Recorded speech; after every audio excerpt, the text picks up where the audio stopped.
If you interrupt the dreaming, they won't realize they're awake. And with no... Welcome to the Dream Journal. From the studios of KSQD in Santa Cruz, the Dream Journal is a weekly show where we explore the power of nighttime dreams through conversation with dream experts and with you. In the house behind, the life you find is something understood. So there's no those vital minutes, time is keenly found.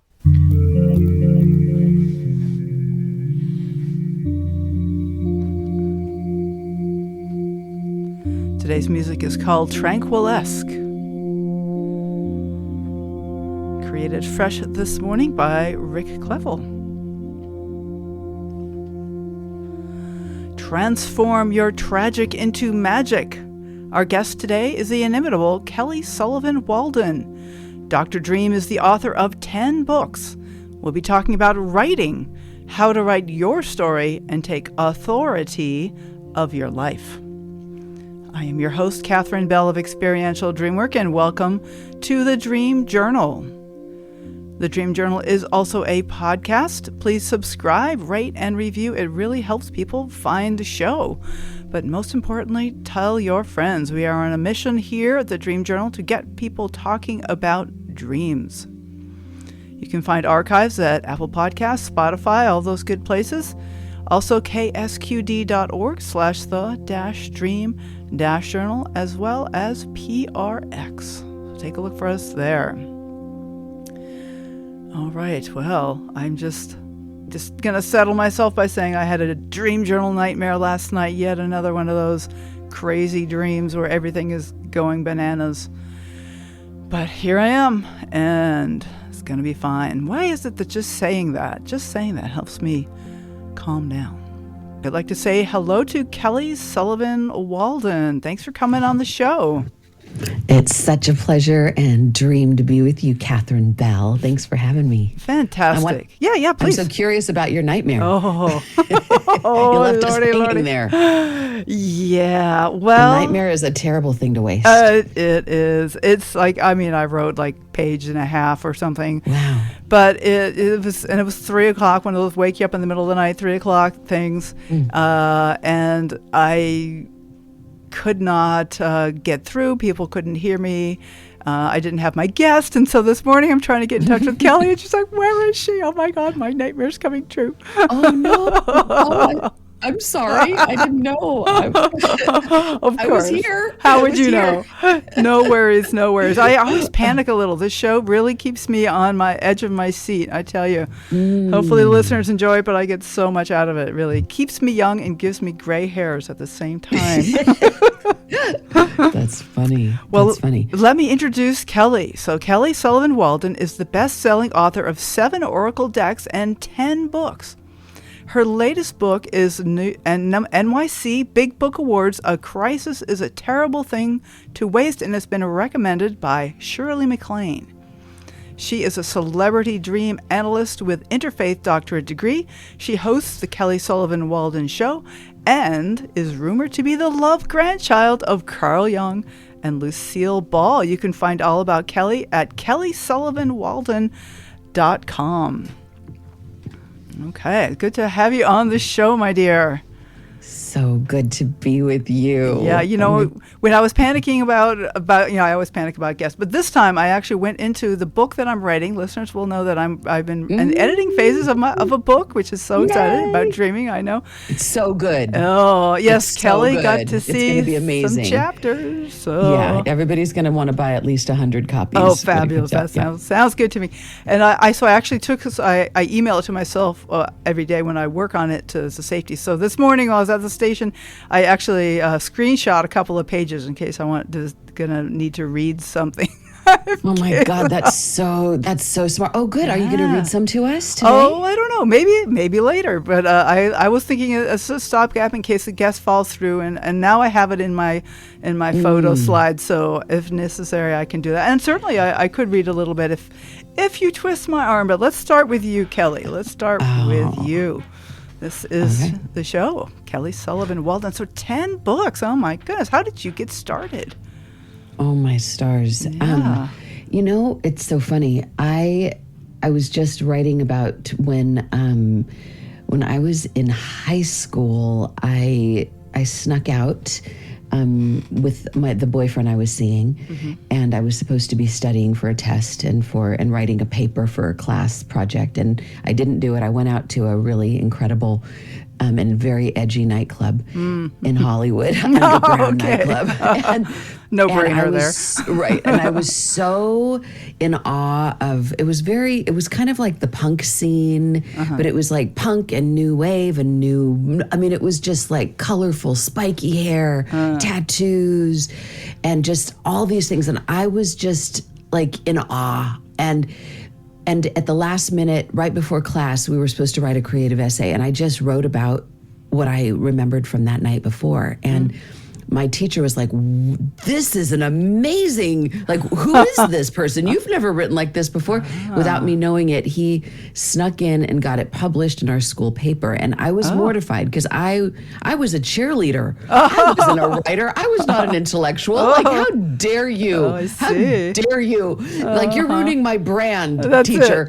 But it was like the beginning of me thinking, that was kind of fun. And anyway, so that was kind of my very first, like, quote unquote published work. But it taught me that there's a difference between writing from the head and writing from the heart, or even from the body. Okay. So there was something about writing what was really that captured my attention. And I noticed when I've coached other authors, because I am simultaneously, I know I do a lot of dream work with people. That's my main thing, being a spiritual counselor, dream work practitioner. But on the side, because I find it so empowering to write my stories and to write my books, I also encourage other people. Like, I'm just a wild, crazy cheerleader, like of the inspirational, get your book written variety, where I'm like, you gotta write your story. Oh my God, it's so amazing. It's such a crime that it's not out in the world. Right. But I'd have lost my train of thought. All I know is that I think I tell people, I teach people, like, you got to write from a place of passion. Yeah. When people write from the ordinary place of logic, this is what I was going to say. It's kind of boring, and anybody could write those things. But when somebody writes about what is truly gripping them, there was this one woman that came to me for coaching, and I was kind of like, oh gosh, this is going to be really hard. She's not a really good writer. She's very kind of textbook-ish, which is just nice. All just the facts, ma'am. But who wants to read that unless you're reading a textbook? But there was this one piece that she wrote that I was like, okay, now I know what you've got under your sleeve. Like, this, can you just keep doing that? And she's like, no, that was just this special thing. I'm like, well, then only write about the special things. Leave everything else behind. Just write about the special things, because the natural gift that people don't even know they have tends to come out when they themselves are in awe or perplexed or in pain, or they're writing like they're on fire. So that's one little piece of. Okay, yeah, that's huge. So the writing from your passion. I mean, and because I'm writing about dreaming, and it's kind of a nonfiction, general nonfiction kind of a thing, and yet I have a lot of passion about dreams, and so I want to bring that passion. And the way that I've been doing it is to bringing my own story into my writing. And now you have this wonderful phrase, which I picked up on, of course, which you do have this way of words, Kelly, which I so appreciate, is writing your story and take authority, very cute, of my life. So why does that happen? Or to say us a little bit more about that, of taking authority of your life. There's something, that word authority and being an author, they mean so much to me. They literally, it's almost like I never did heroin. I did other drugs, but I didn't do heroin. But I imagine it's what a heroin hit would feel like. Right. Because I think it's true for all of us humans, and certainly true for myself, that we give our power away. We give our authority away to the highest bidder, to the person that speaks the loudest, that is the father figure or the mother figure or the doctor figure. It's just what humans do, is we give our authority away. We give our power away. I gave it away. I was an actress for a few years in my early 20s, and that was an exercise in complete powerlessness, making every casting director, producer, they were all gods on Mount Olympus, and I was just this little peon trying to tap dance, people please. I'll twist myself inside out into pretzels, whatever you want me to be. Do you want me to be mean? I could be mean. Do you want me to be a bubblehead? I could be that. Do you want me to be a killer? I could be that. What do you want me to be? I'll be that. Blah, blah, blah. Giving it away. And by the end of that, like when I was about, 25, 26, I just wanted to die because I had given all of my authority away. And there was barely any left, maybe a wisp. And with that little wisp I had left, I, thank God, went into therapy and started to get my dreams back that I had stopped paying attention to during the time that I was paying attention externally as so much more important. When I started to pay attention to dreams, I started to get my authority back. But it wasn't until I started to write and started to write my stories and write my experience and write the wisdom that was trickling into me, that I felt like, oh my God, I'm getting my soul back. I can write. Nobody can take that away from me.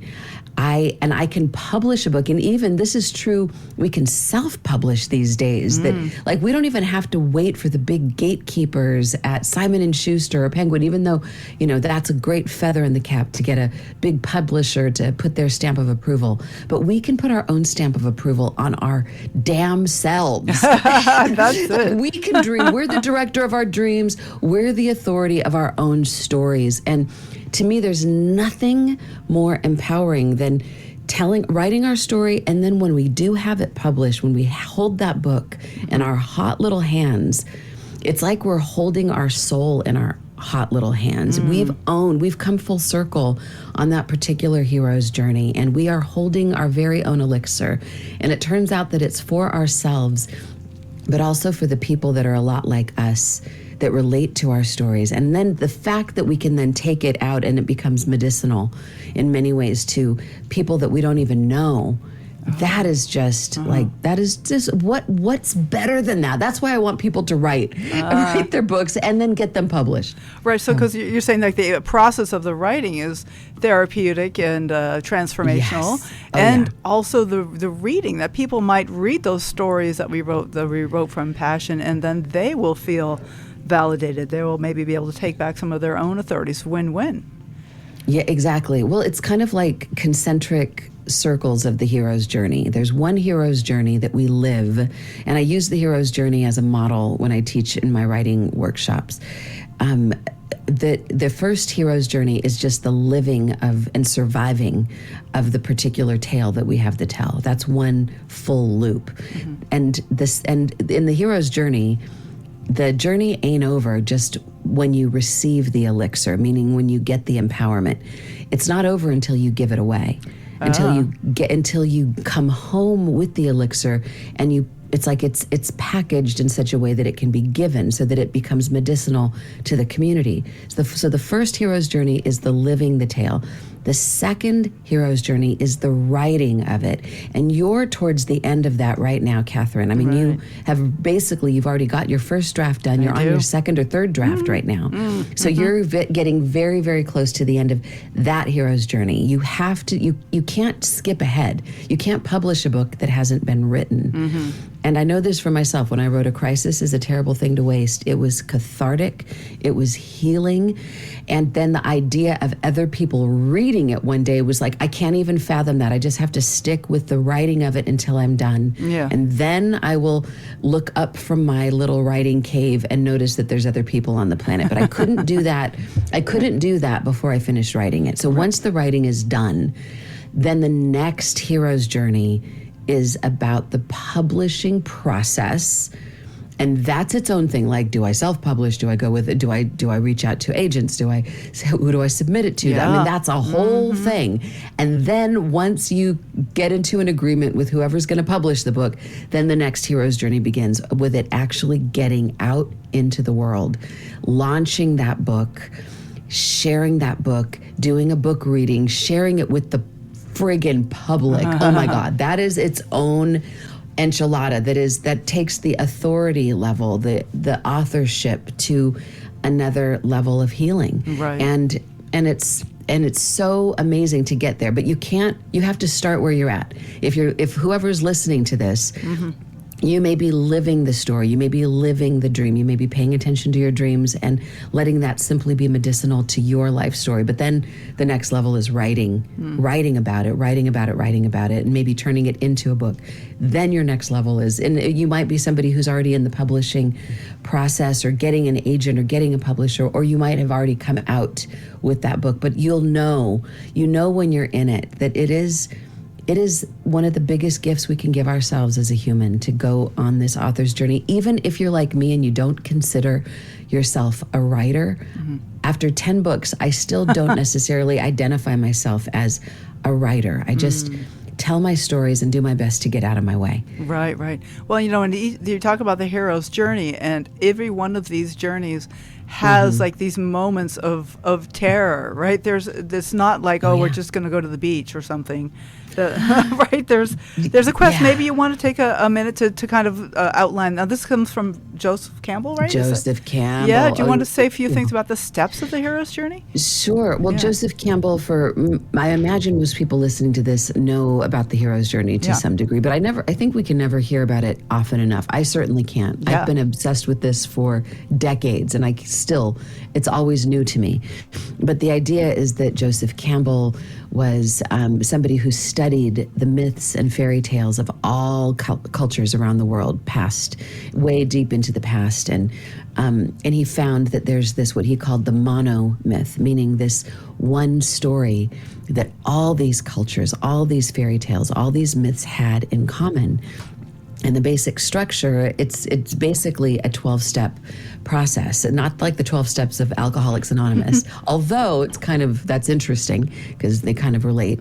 But the idea is that the simple version, there's 12 stages, but I'll consolidate it into 4 just for simplicity. Perfect.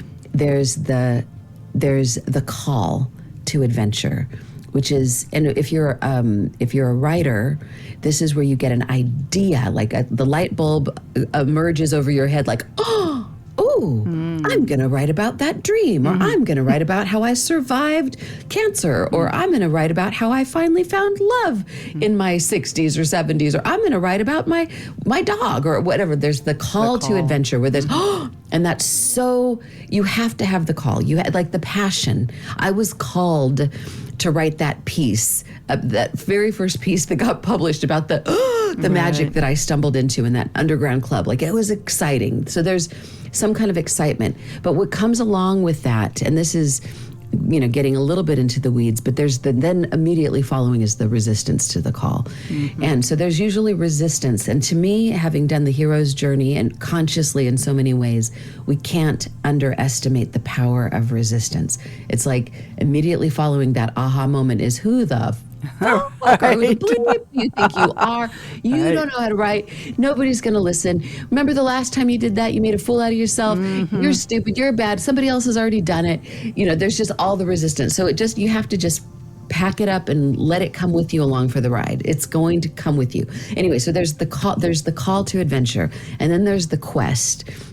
And the quest is where you deal with the tests, the obstacles, the difficulties, you meet all the monsters on the road that are in the way, are kind of your own inner monsters, your own inner saboteurs, your own inner critic, your own inner judge, your own inner laziness, your own inner whatever it may be, or it's external. It's the people that say, how dare you?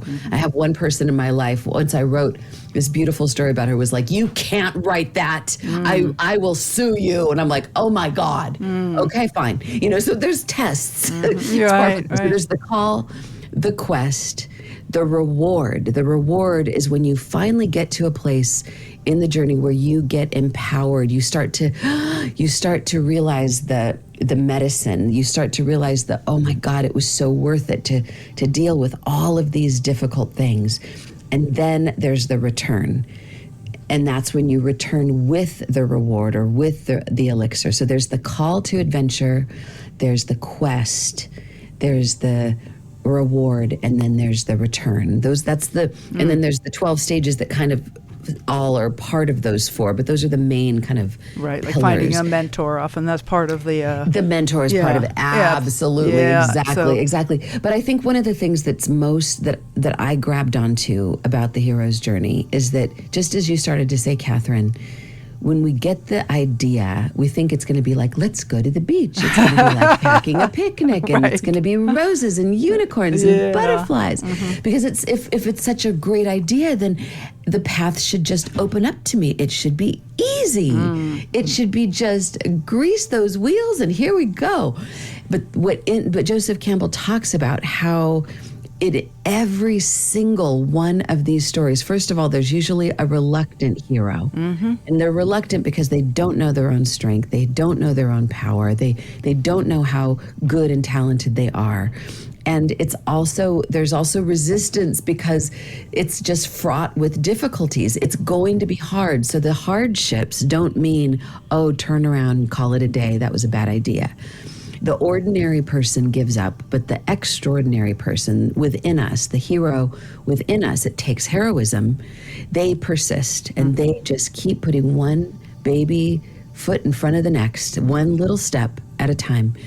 And so it makes sense of the hardships. And that's, to me, the most important part of understanding the hero's journey, is that you bake a cake in anticipation of the fact that there will be difficulties at every turn. But when you know they're coming, they don't have as much power over you. And then you also have permission to look for your allies.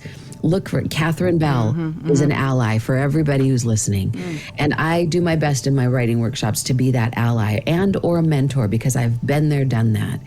And we need to glom on to those people, because it's not a sign of strength, of weakness to have those allies. It's a sign of strength. It's a sign of intelligence to grab onto people that help affirm who we are and give us that boost of confidence.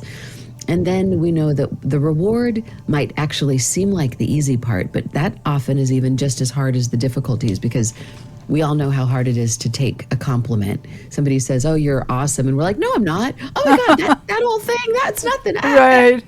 It takes just as much courage to be open to the good stuff. So bring it home and share it with people. Whew. Right, and there's something about sharing it with the community. That's kind of the traditional hero's journey. He comes back and supports, or of course it's he typically in a lot of these stories, but we like the shero's journey, where it's she is on the journey, and that is definitely part of that. So what kind of advice do you have for us getting started? I guess like just some of your favorite pieces of advice for, there's different stages of this whole writing thing. I guess for people getting started with writing, you've already talked a lot about writing from your passion, writing from your heart. And what else do you have? Well, I cannot sing the praises of Julia Cameron loudly enough. I think Julia Cameron's book, The Artist's Way, that was huge for me, because it really got me journaling, doing what she calls morning pages, 3 pages of stream of consciousness writing every day. I don't do it as often and as religiously, but the days that I do, it's gold. But that was what really greased the wheels in my adulthood. Because I talked about high school, where I had a required writing thing that I had to do, and that turned into some, writing that got published. But before I wrote my very first book, it really came out of just my journaling. So I think having a journaling practice where you just get in the habit of writing every day, even if you're not in the mood, even if you feel tired, angry, like blah, blah, blah. I know in The Artist's Way, she just talks about, she goes on and on about the beauty of morning pages, where you don't have to be in the mood, you just write anyway. And it's always a shock that even if I start off grumbling, bitching, moaning, what ends up popping through on the other side is usually some kind of a pearl of wisdom, something worth, some kind of idea of the next thing that I want to write about. Something good always comes from just writing whatever's on my mind at that moment. So journaling. Yeah.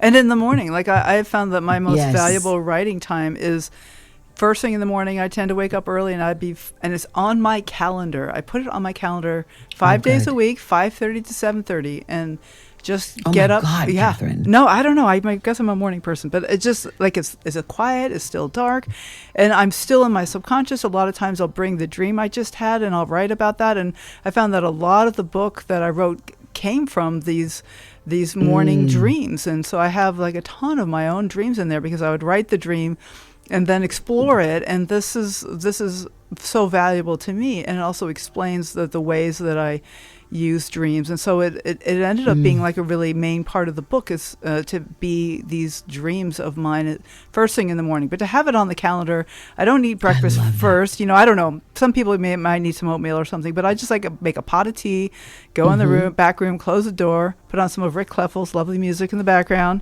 because I get distracted very easily. And just write, just type away on my laptop. So valuable. Oh, I think everybody needs to listen to what you just said. That is that you just said so beautifully. My typical morning, where it has to start with dreams first. When I get up early, that's my favorite time. The world's still asleep. My husband's still asleep. I just got a dog, so that's my challenge. I have a little puppy that is getting me up, and I have to go outside with her and walk. And by the time I come back, my husband's up, and I'm like, man, aren't you still tired? Don't you want to still sleep? You know, I love you, but can we talk after I write, later, please? Yes. But if we do we have to figure it out because people have kids, people have jobs. Yeah. But the idea is if we can get up a little earlier than our normal way. And yet as a dream person, I know you don't dream if you don't sleep. Sometimes I favor a little extra dreaming time, but my God, when I get that time and putting it on the calendar is brilliant. Writing a dream first, because that's kind of like, it's sort of code, I think, to our subconscious, wiser, other than ordinary self to say, I'm opening the floodgates to something that's beyond my ordinary senses.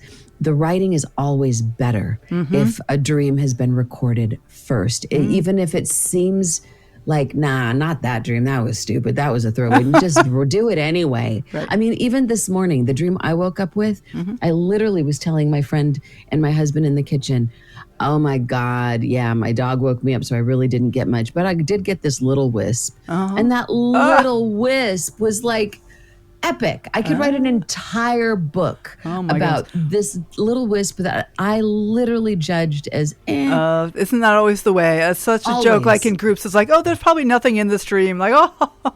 So, Kelly, we're going to take a short break, and we're going to come right back. I definitely want to get into turning tragic into magic. And this is, the topic of Kelly's fabulous new book, A Crisis is a Terrible Thing to Waste. Kelly Sullivan Walden, so good to have you on the show. So great to be with you, Catherine. We are broadcast live from the KSQD studios in Santa Cruz and co-broadcast live in San Jose by KCXU.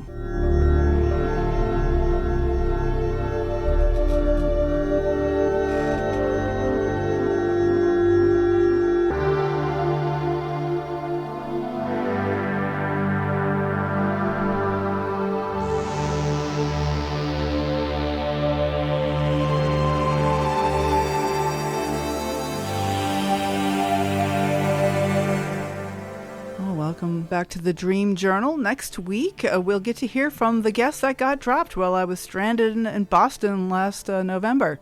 Nikki James, founder of the Rising Wolf Collective, the practical magic of dreaming, dream yoga, dream tarot, and the creative life, how to live and embody the dream as a daily practice. That's Nikki James.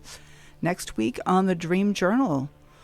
And you're welcome to listen live Saturday mornings at 10 a.m. if you'd like to call in and be part of the show.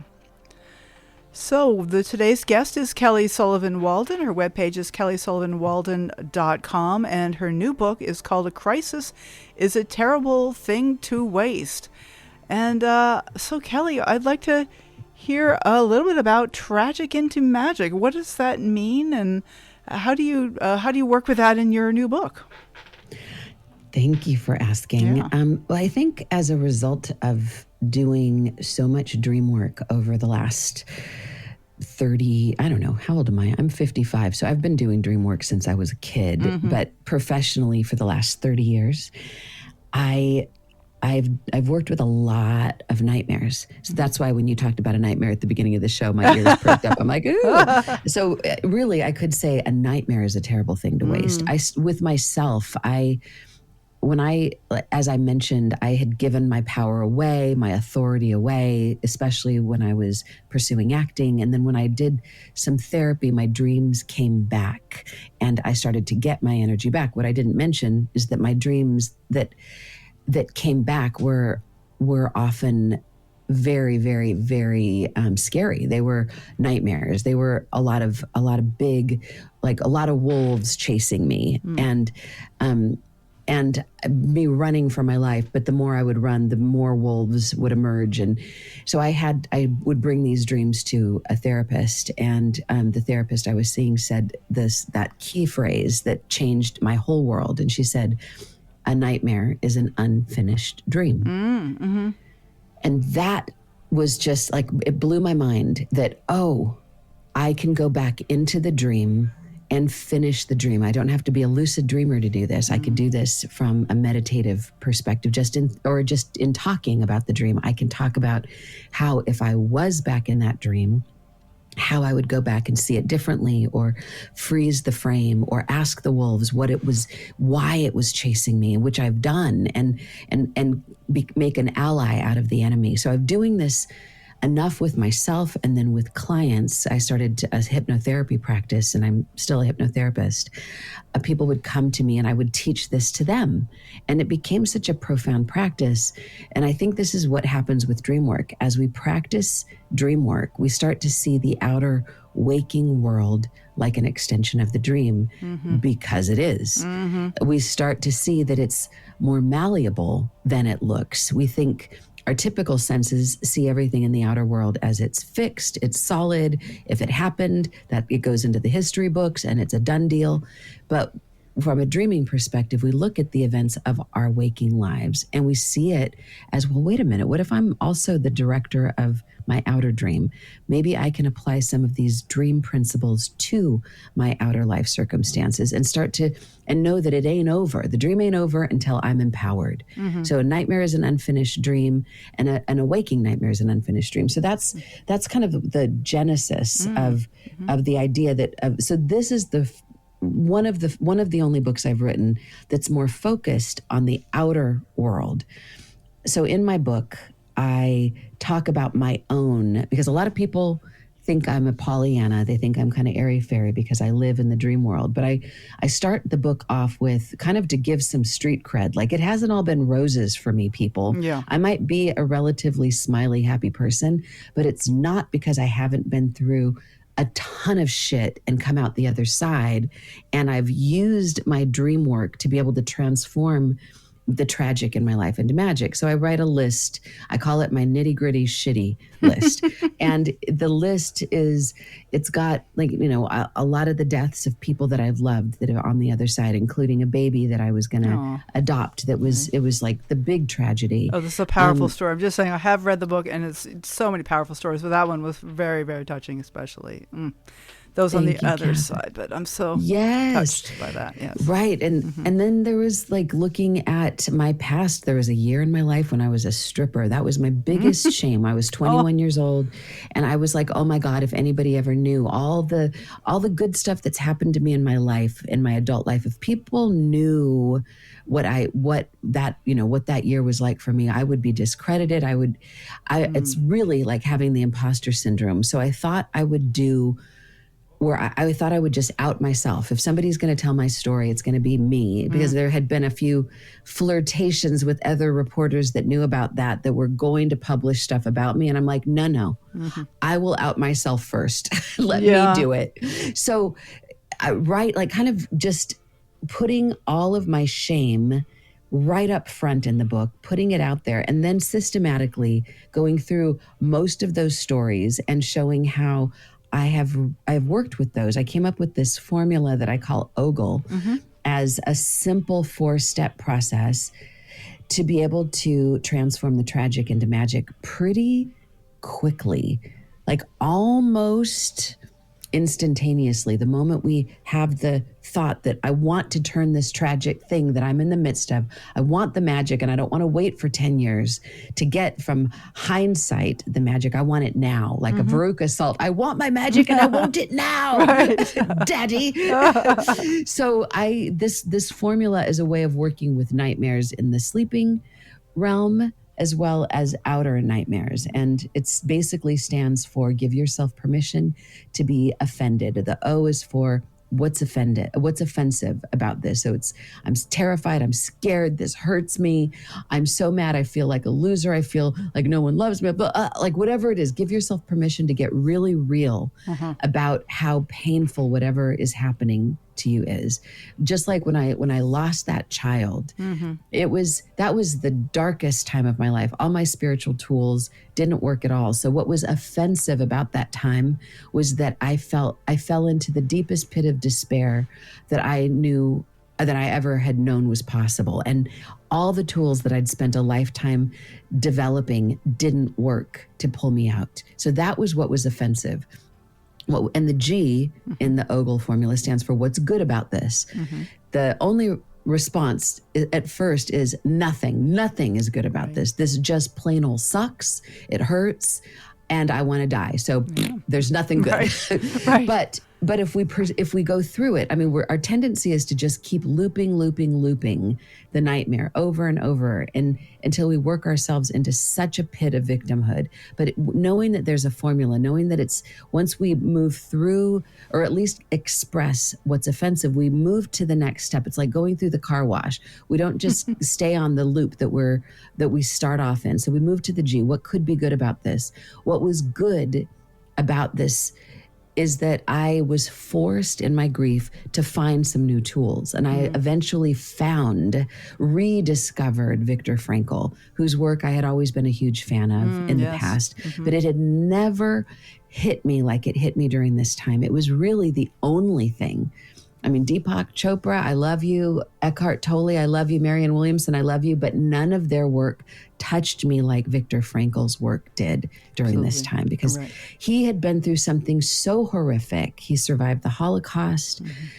He'd been through something that no one else could touch. And if he could come through that with a basic outlook on life, that life is good, then holy God, who am I to contest that? Yes. So I just became obsessive. I watched video after video, read his book, and then I started to find myself lifting. I started to find myself feeling slightly better about what was happening. And I even found myself, people would start to come to me after this with their deepest despair. And I had a tool that I could share with them that helped me in my deepest despair. So it sort of became like a superpower. Okay, so that's the G. What's good about this? And I also thought, well, also what's good about it is this child that died. She was 6 months old. I thought, Viktor Frankl said, we have to make up a story. We're always making up a story. Humans are storytellers. And we're either making up a story that is zapping our life force, or it's giving us more life force. So if we're in despair, by definition, that means we've made up a story about what happened that is taking our life force away. So clearly that was what was happening to me. And the story I made up was life sucks. And if there is a God, it's not a God that I'm interested in. So who wants to be on a planet where it's so cruel? So that was the story I had made up. So it was clearly taking my life force away. But Viktor Frankl said, then maybe you need to make up a story that's going to give you life, even if it's made up. So I thought, okay, I'm going to make up a story, just like out of pure fiction. Let's see, what if this little girl, her name was Tendril. What if Tendril was an angel? And what if I got 6 months because I actually got to spend 2 weeks out of her 6 months on the planet. I got to spend 2 weeks with her. What if I got 2 weeks with an angel? Most people don't even get 2 minutes with an angel. That's true. What if I'm lucky that I got those 2 weeks with her? Oh. And then I made up, well, what if she accomplished in 6 months of being alive what it takes most people 70, 80, 90 years to do? What if she actually was complete with her human experience? So what if this is a graduation for this soul? Right. It's not such a horrible thing. Maybe her soul is now liberated to move on to the next plane of reality. Right. So what if? So I just made up these what ifs that actually I decided to glom onto because they made me feel a little bit better than the other story I had made up. Right. So that's what's good. So then I moved to the L in OGLE. So what's O is offensive, G is what's good. The L is the looking glass. And the looking glass is the mirror. This is like how am I like the offending thing? And I realized what was offensive was that she died. Like there's no greater offense than somebody we love dying. And I realized, okay, in the looking glass, how did I die?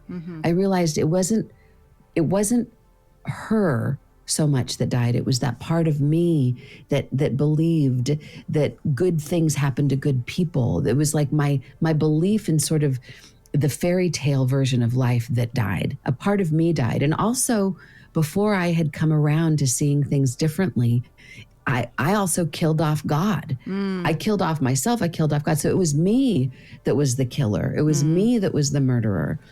It was me that was the big offender.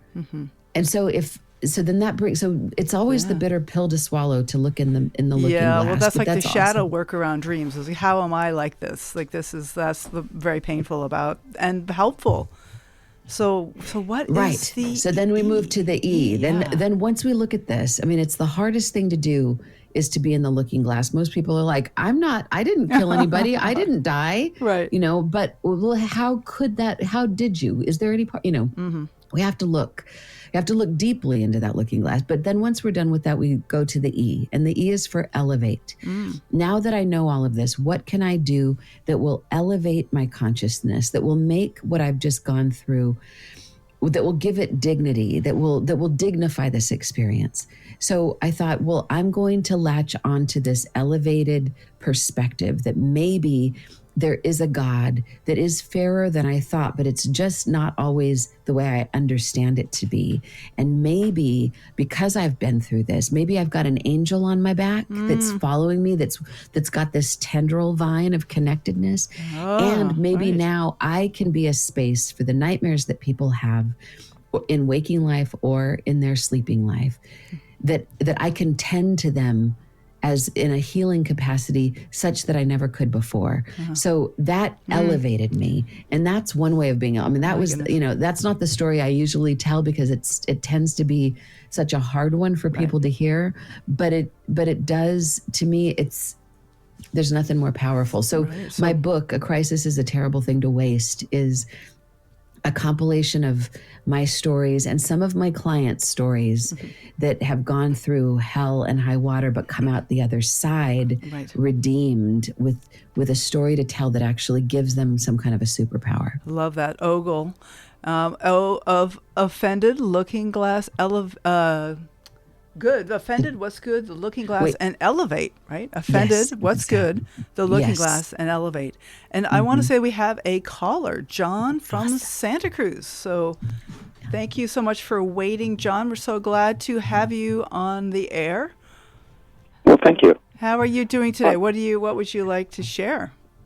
Well, I might gain some insight from your guest, in as much as I have a recurring dream.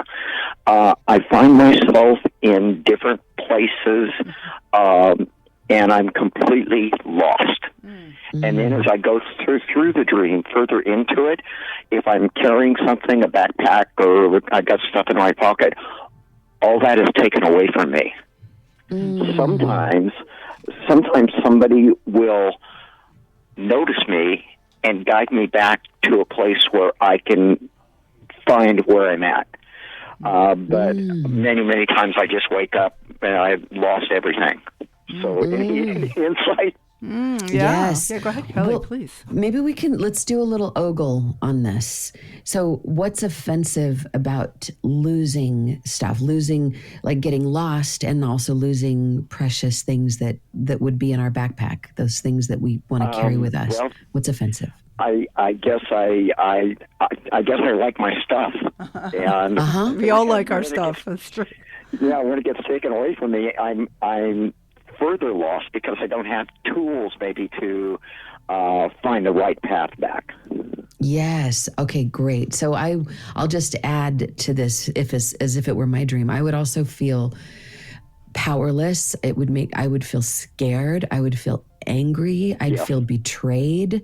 I'd feel wait a minute. It took me all this time to accumulate these things, to figure life out, to figure out my way. And now all of a sudden the rug's been ripped out from underneath me. What gives?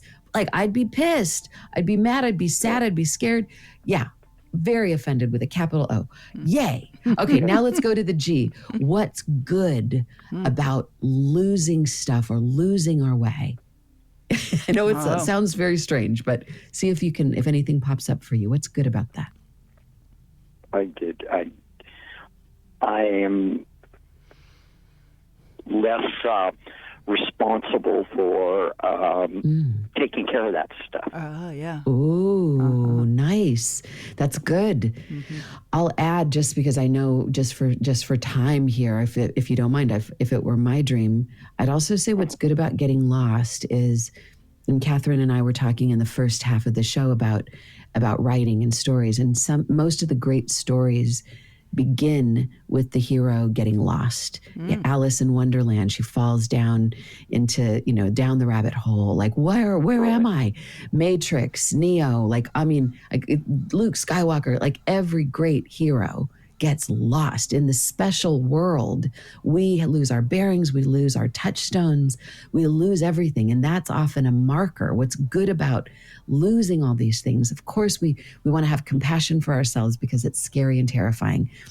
But what's good is that this may be a marker of a hero's journey, where I'm actually going to find a sense of myself that is different and maybe more powerful than I had even known.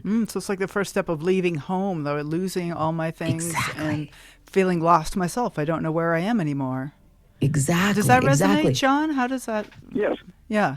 Yes. Okay. So the looking glass, and this is a little tricky when it comes to ourselves, but in the looking glass, when we see that everything in our dream is an aspect of ourselves.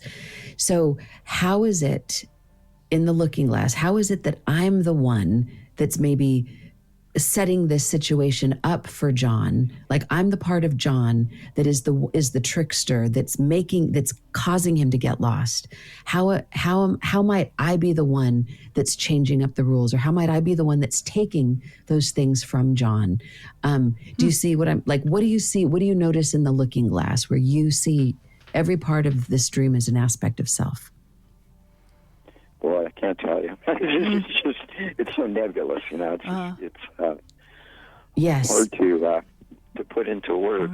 Right. But Is there so? I want to key on the word responsibility that you used, John. Yes, I thought that was interesting. Yeah. I'm wondering, is there a way that I don't want to be carrying these things? It's a burden. They're heavy, even though I think I should. That's good. Right. Yeah. Does that resonate, Jen? What is that, John? That really does. Okay. Okay. I was in the healthcare professions for 35 years and retired 5 years ago. And thank you for your service. I looked at, Yes. Yeah, I looked at all the responsibility that I had to my patients, and it was I felt fulfilled, because when they asked me a question and I had an answer from my point of view, it could fit in with theirs, and the responsibility there was good. And now listening to all the chaos that is generated in our society now, I feel good that I don't have that responsibility anymore. Okay. Oh, that's so good. So But there's, I love that you just went here, that you Yes. brought this into something that you relate to. I was just thinking about how the human, like in the looking glass, if I'm John, I'm looking into the looking glass, like who set this dream up? Who is the dream maker? Who's the one that's pulling out the carpet from beneath my feet? Who's the one that's losing all these things? Doesn't Carl Jung I say, think what of- is the dream for? Like, how is this dream helping Right. me? Yeah. Exactly. And I think of this Rumi quote. It's one of my favorites. He says, "I'm so drunk. I've lost the way in and I've lost the way out. I've lost, I'm not getting it. I'm not remembering exactly, but I don't pour another drop in my cup. Pour it down my mouth." Pour it. So the idea of like growing spiritually is to get to a place where we are so drunk with God, so drunk with spirit, so drunk with that higher power that we don't care about the trappings of this world. We want to get lost. I mean, really, when people drink, when people shop to oblivion, when they make love, like we try to get lost. Like that's a peak experience, is to lose our ordinary sense of responsibility.